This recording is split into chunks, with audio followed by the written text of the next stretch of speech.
Welcome into the Inside Scoop. We are live from Nashville, Tennessee. Today is Sunday, November 16th. As always, I'm your host, Josh Newberg, and we got through another crazy weekend of college football. Big visits are here, big commitments. We already had a big commitment go down live on this channel. Were you guys watching Sunday morning when the number one quarterback in the 2028 class, Jaden Wade, announced his commitment live? If not, video's there. Go find it. Go watch it. Georgia got a good one. Oops, sorry, spoiler alert. All right, big show today. Lots to cover. It's going to be great. We got guests. We're doing it all. Hit subscribe, though. Look at this. We're almost to 100K. I think we can get there before National Signing Day. If you've watched one of our shows during the season and you are not subscribed, do me a favor right now. It'll only take a second. Hit subscribe. All right, we got a lot to cover. So we're going to talk Georgia. We're going to talk LSU, Texas A&M, and Ohio State. Ohio State is unstoppable right now on the recruiting trail. We're going to talk all about it. Big show. Let's get to it. I'll be committed to the University of Georgia. Go Dogs. All right.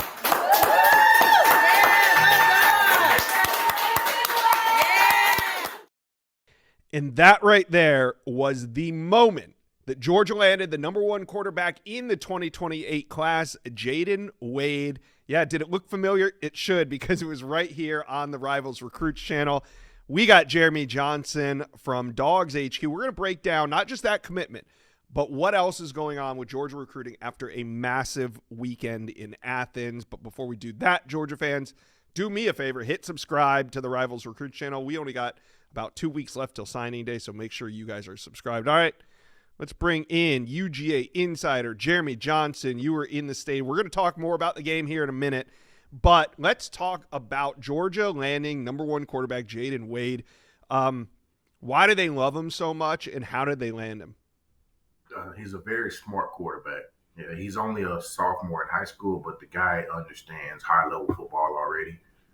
IMG asked him to do a lot of the things that, he's going to have to do at the next level. There are some similarities with what IMG does offensively and what Georgia does offensively. That was something that he spoke to, in his interview about his commitment, is that, he sees a very similar transition to that position, in Athens. So, that's, one of the things that they really like about him. And also just I was watching him on film, and his ball placement and simply playing the quarterback position is something that he does at a really high level.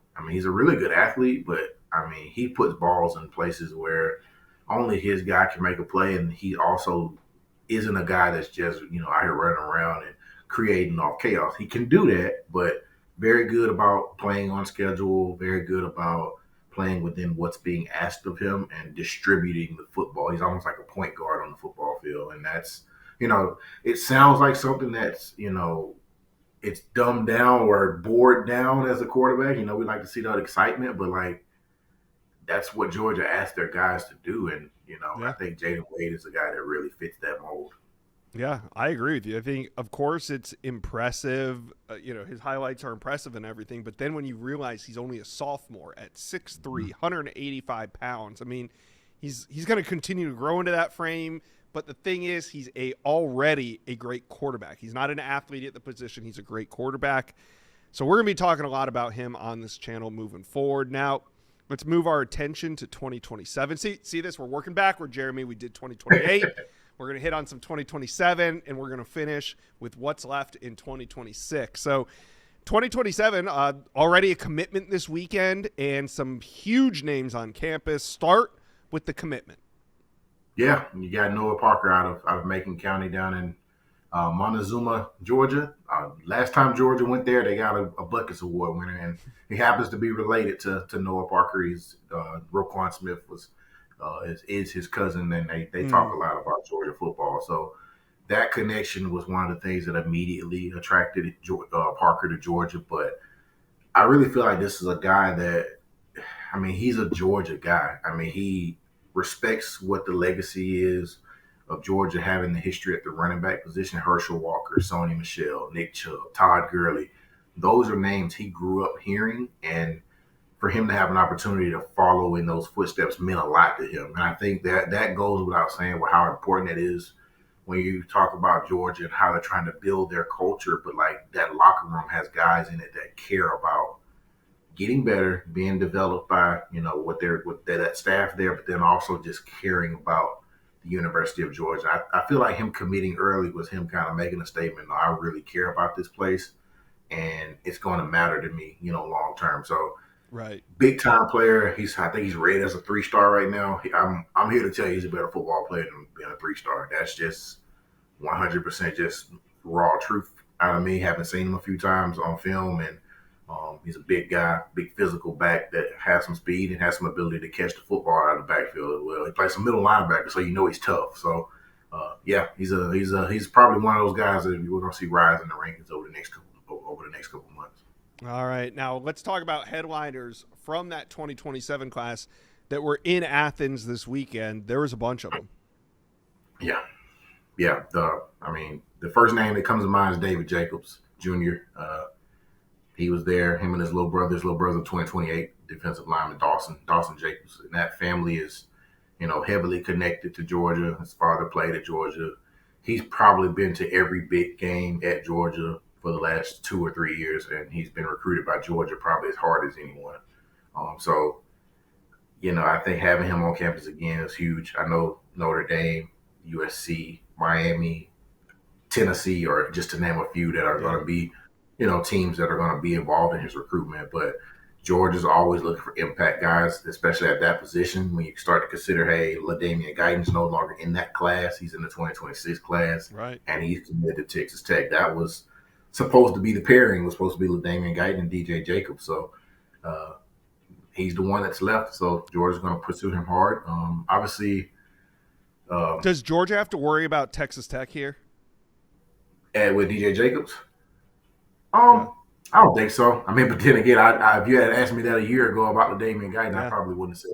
I probably would have said no. So, you just never know what's going on behind the scenes. Just, I think Notre Dame and Tennessee are probably the schools that have the most. Hey, these are the teams that he really could be interested in. USC is another one that he really likes. So. It is. I like where Georgia is right now. I think Georgia's gonna, has shown that he's a priority, and he's been receptive to that. But you just never know about what's going on behind the scenes. Yeah, and it's gonna be a battle for sure. He's an elite player. Yeah, he's made a lot of trips this season, but it's always good to see him show up in Athens. So let's now talk 2026. What remains with 2.5 weeks left? What is Georgia trying to accomplish between now and National Signing Day? Inside Scoop listeners, let's talk Whataburger. Now, whether your team got the W or the L on the field, when you're heading home and you grab that Whataburger, you are always victorious. With a hot, fresh Whataburger in hand, no matter who comes out on top, when you take your team to Whataburger, you know you'll feel like a winner with food made fresh and hot every time, 24/7. See you at the game, and we'll see you at Whataburger. Yeah, there's a couple guys that are, that they would love to have. Blake Stewart was the guy that was on campus this week, a local guy from Woodward Academy, plays in Atlanta. So that's a guy that they're recruiting.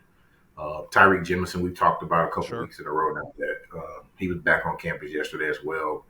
Georgia's in a really good spot there. We don't know what's going to happen. I know he's taking his official visit next week, so that's going to be one to watch and see how that kind of works out. Other than that, it's really at this point, signing days, we've got 3 weeks before signing day, so it's really about keeping the guys that are committed publicly, that keeping them and making sure that they sign in the next couple weeks, because this is the part of the year where, the last second things are happening and you're kind of trying to figure out who's going to actually sign on the dotted line on this National Signing Day. Obviously the Vanderbilt stuff with Jared Curtis a couple weeks ago. He was on campus yesterday, so This may be the last time you get to see him and shake his hand and talk to him in person before he signs a national letter of intent in a couple weeks. So Jay Lamar obviously announced that he's shutting his recruitment down. That he was on campus yesterday. So just making sure that those guys that are committed are huge. Tyree Green's another one who was on campus yesterday that has had some other teams flirting with him. So. I think that's the main point at this part of the year for Georgia. And that makes sense. Georgia recruited their ass off for most of July. Incredible run they had it there in July. So at this point, the hay is in the barn. Hold on to what you got. Maybe add a piece or two by the end. But either way, even if they don't, this is a loaded class for the Dogs. So, Georgia fans, talk with us. How you guys feeling about the big win over Texas? How you feeling about all these commitments that went down this weekend? Big weekend in Athens. Talk to us. Comment section below. Since Brian Kelly got fired, LSU has already landed one commitment, and they are on the verge of a massive flip. So in this video, we're going to talk some LSU recruiting and how they are adding to their commit list without a head coach. I got Sam Spiegelman, national writer here at Rivals. We're going to break it all down. But first, LSU fans, do me a favor real quick. Hit subscribe. Look at this. We're almost to 100K. Help us get there. Hit subscribe to the Rivals Recruit channel. All right, let's bring in national analyst Sam Spiegelman. Sam, one commitment and maybe a flip on the way. Tell us what is happening with LSU recruiting. How are they making moves? Yeah, LSU is diving back into the state for a couple of prospects that Frank Wilson and this interim staff that's in Baton Rouge are really high on during their senior evaluations. Let's start with Dylan Berryman, the four-star defensive lineman from West Wichita up in Monroe. Just decommitted from Texas last week, his first visit to Baton Rouge. He's expected to be back at LSU next weekend. LSU is already leading with the in-state defensive linemen. Nebraska is giving them a strong run, but if a decision was made today, I like where the Tigers are sitting. Again, with a lot of interim coaches on the staff, they are making him feel like it's home based off those connections that have been in place for the span of his recruitment. They also extended an offer to Braden Allen, three-star Oklahoma wide receiver commit from Lafayette. LSU signed his brother a couple of years ago, Jordan Allen, and I've turned up the heat in Allen's recruitment. He's considering an official visit to LSU. I think he's going to wait to see who they tab as the head coach, and he will be in Norman in 2 weeks when those Sooners host these Tigers. All right, so we know with recruiting, the head coach has so much control, decision-making power over every little thing in recruiting, who gets offered, who visits, what commitments to take. So who's in charge here at LSU? It's Frank Wilson, and for the most part, Josh, Frank Wilson has been the guy overseeing recruiting operations since he was hired by Brian Kelly in Baton Rouge. This is someone that, in the state of Louisiana, they refer to as the godfather of the state. Not only was he a head coach at O. Perry Walker and recruits the heck out of the city of New Orleans, but he's spent time at UTSA. He's been the head coach at McNeese State. He's recruited the entire state of Louisiana. He is the key reason why a lot of these kids are committed and have stayed committed after Brian Kelly has been fired. So is he also the reason that Lamar Brown, the number one player in the state, the number one player in the class, the number one athlete in America, I'm sure he's another number one somewhere, is he going to stick? What's going on with Lamar Brown? It seems like when Brian Kelly was fired, there were some rumors about Texas A&M. Even Miami felt a little bit of confidence, but dust is settled, and Lamar Brown, there's not much buzz around his name. What are you hearing?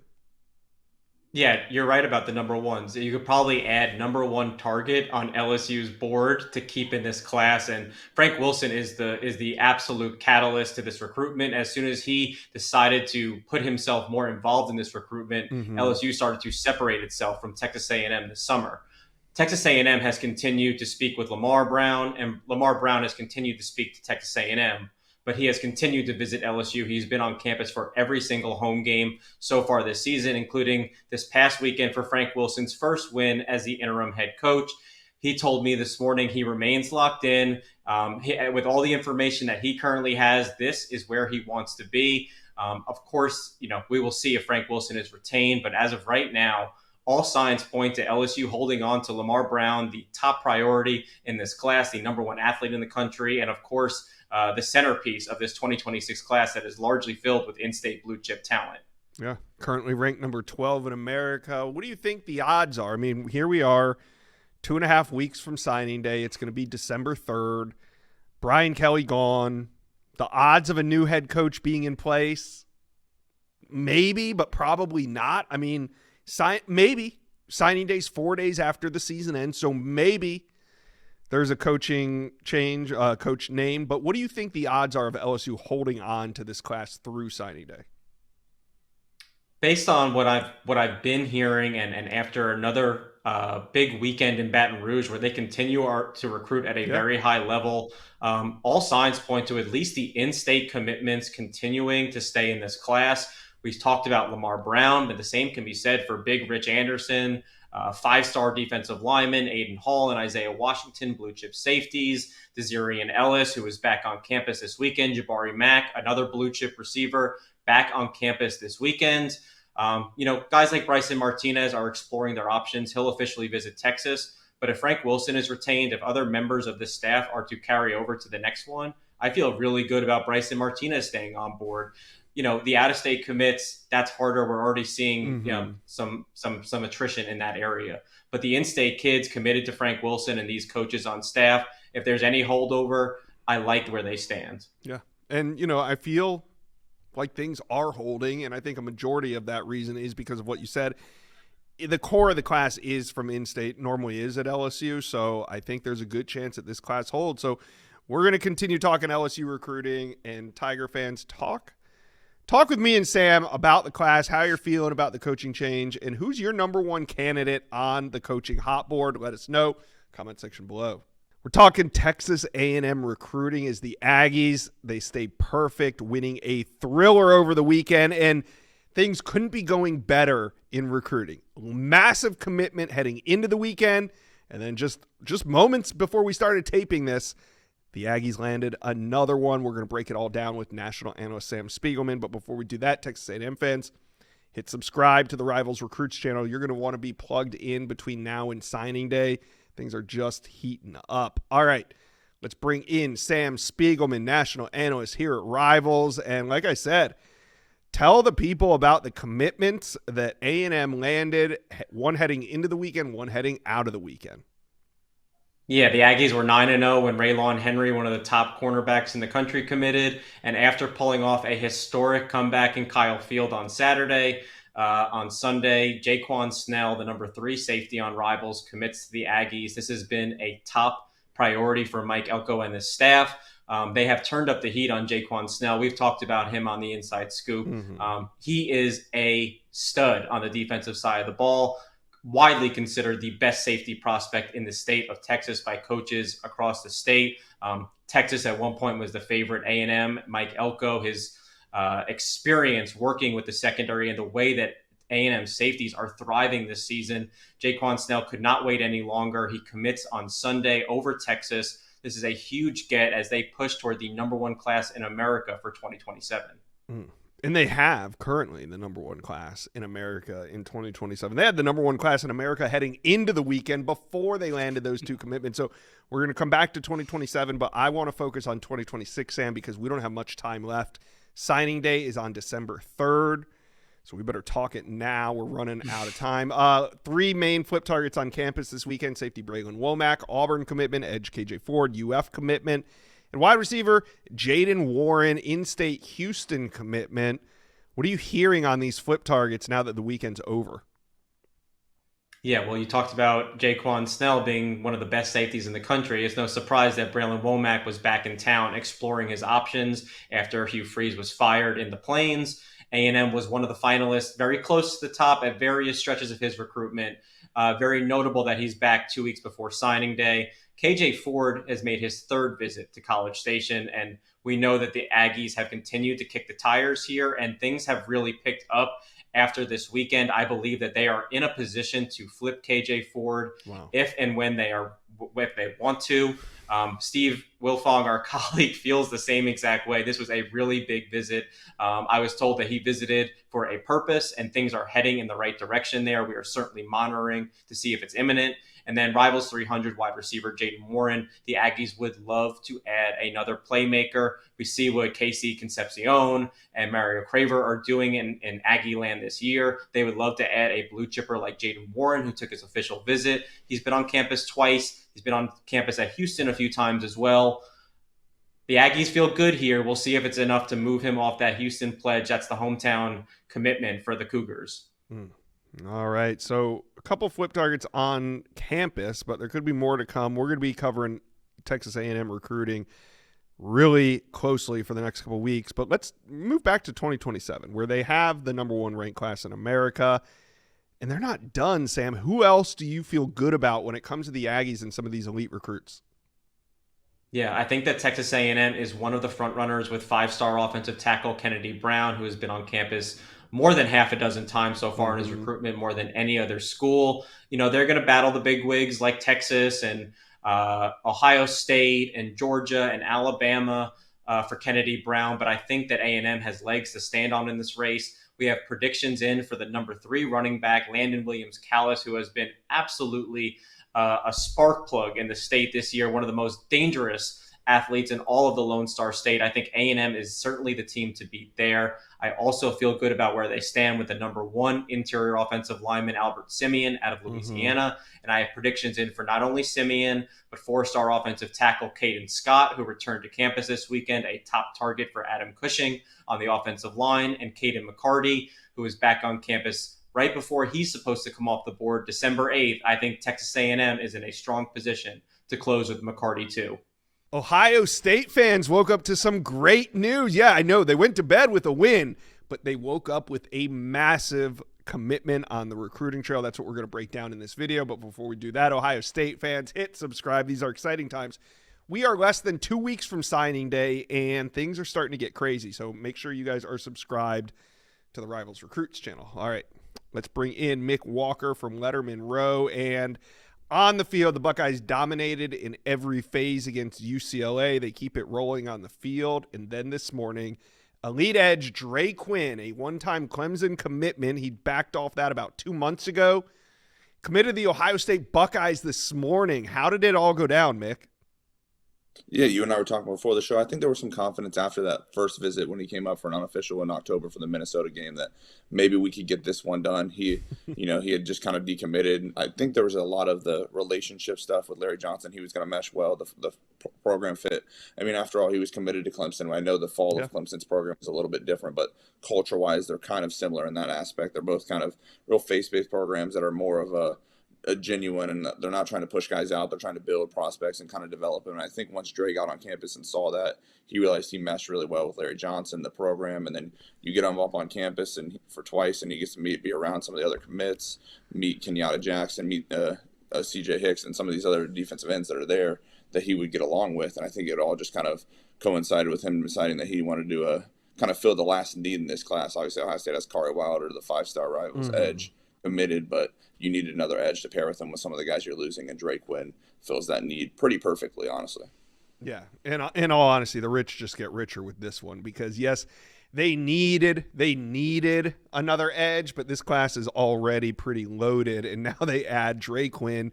Like you said, great kid. He committed with us the original time to Clemson. Pleasure to deal with him, his father, his whole crew. It was great. The moment he committed, he brought his little niece on, and his niece, and she had on a Clemson hat. And that's the way that he announced his commitment. Very low key, straight to the point. So he joins this commit list. But it was an opportunity this weekend to get a lot of guys on campus. Maybe, there's not many visit weekends left in the season. So who were some of the headliners in Columbus this weekend? Yeah, besides Dre Quinn, who was on an official visit, there were 3 other official visitors. Florida cornerback commit C.J. Brona, and then Wake Forest linebacker commit Braxton Rember. The 2 that are most notable, Darius McKinley, the LSU defensive line commit, was also there. But those first 2 are really the ones that it seems like Ohio State's made a lot of ground with. I believe Steve Wilfong's already put in Rivals prediction machine picks for Ohio State to flip those 2. And again, it is kind of a rich get richer situation because Ohio State has already flipped Jay Timmons this month. They have 2 cornerbacks they really like, but if C.J. Brona is on the market, essentially when he's shopping around after with all the stuff going on in Florida, and you can get in there and you feel like you can get another third player to restock this cornerback room, you do it. And the same thing with Braxton Rember. The success of Arvell Reese this season, seeing that, hey, these 6'5" athletic linebackers, you can kind of use them as chess pieces if they develop. So why don't we go find another one? And that's what James Laurinaitis found in Rember. So those were the 2 2026 headliners. And again, Ohio State's up to 26 commits in this class. They have offers out to those 2, and it feels like they're good with both. They offered Louisville tight end commit Nick Lauder on Saturday night. He kind of popped up as a last-minute addition, the in-state kid, and it feels like they're doing really well with him. The other guys in 2027, they got a commitment from Eli Johnson, who's a top 100 safety on Saturday. Brock Williams, who's one of the top Rivals tight ends in the 2027 class. He was essentially glued at the hip with quarterback commit Brady Edmonds throughout the whole visit. And then there's other offensive line targets like Brody McNeil, who I think Ohio State's really started to pick up some momentum with from Virginia. Dewey Young's a guy from Michigan, from Kalamazoo, that has not been offered by Michigan, but now he's visited Ohio State twice. he also saw them on the road when they were at Purdue. So now he's seen Ohio State 3 times. And I think Ohio State really likes A.J. Randall or Ronson Randall from North Carolina, the linebacker. He's kind of a freak athlete, and they'd love to go down to North Carolina and get him and Quentin Cipher in the 2027 class who visited for the Penn State game. So those are some of the headliners in the 2027 class. And then there's even more names in the 2028 class. And Ohio State's a big fan of George Parkinson, the edge from Malvern Prep in Pennsylvania. Yeah, and Ohio State recruiting is just going crazy. I feel like there's a handful of teams right now that are just piling on to their embarrassment of riches. Ohio State's one of them. I feel like Texas A&M, USC, maybe even Miami. I don't think Texas really down the stretch is in exactly that position, but Ohio State is certainly there. So talk about moving forward. Yeah, if I can interrupt. Yeah. I think that's a thing. And Ryan Day was asked about this last week, that the whole one transfer portal rule coming in where you don't have a spring portal where you can kind of reload the roster. Right. Ohio State's kind of taking this approach of, hey, we wanted 25-ish, but if we can get 5 extra guys to reload this roster, that's where you go get a third corner, you get 4 defensive tackles, you get a third or fourth linebacker, and kind of just see how these rosters kind of fall. And Ohio State is one of those programs where if we're going to get a guy out of high school and develop him, it's probably a better shot he works out than just going to get a backup or a guy that was a former starter at a lower level of a transfer. So I think that's kind of been their approach of why you put the foot on the gas of recruiting down the stretch. Yeah, and you can feel it. So speaking of, you mentioned that besides Drake Quinn, there was those 2 other flip targets on campus, linebacker and a corner. Does Ohio State have room for both? Do you feel like they're going to flip both? And then after that, what remains, if anything? Inside Scoop listeners, let's talk game time. The NFL season is underway. College football, it's almost over. And who doesn't love to see their favorite team live and in person, especially when you can go with a bunch of your buddies. But, tickets aren't easy to find. And getting those deals on last-minute tickets can be frustrating when all you want to do is be there for the moment your team runs out on the field. Well, thankfully, the Game Time app gives the advantage back to the fans. It's the hack for unlocking amazing ticket experiences. It only takes a few simple clicks. The app's easy to use, and the Game Time guarantee, it means you can get 100% authentic tickets on time and at the best price. Plus, fees are always included, so what you see is what you pay, and you can even get in an NFL game as low as $100. That's why I use the Game Time app. It's super simple, and it makes the experience of buying great seats a breeze. Also, one of the coolest features I've seen is the Game Time lowest price guarantee. It's where Game Time will credit you 100% of the difference to guarantee you're getting the lowest price if you find cheaper tickets elsewhere.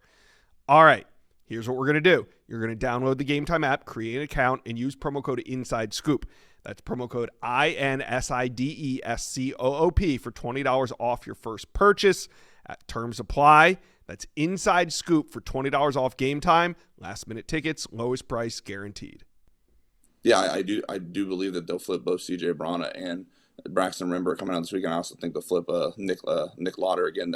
And Lauder and Rimbert are both guys where you look at right now on the Rivals page, they're like lower 3 stars, like 1,000-ish, like 500, like in the 500 to 1,000 range. But I think Ohio State fans will be pretty happy with the rankings update from Rivals coming on Monday. And especially with those 2 guys, if they do end up in the class, I think we're going to see some upward momentum with not only the commits, but a couple of their flip targets in the class. So I think they would like to get those 3 guys, and that brings you up to 29-ish commits. And then maybe you look at they've got most of their top in-state offensive linemen committed. Like they got Mason Wilhelm from UNC. He's a legacy prospect last week. I don't think they really need anything on the offensive line, but I wouldn't be surprised if they keep looking.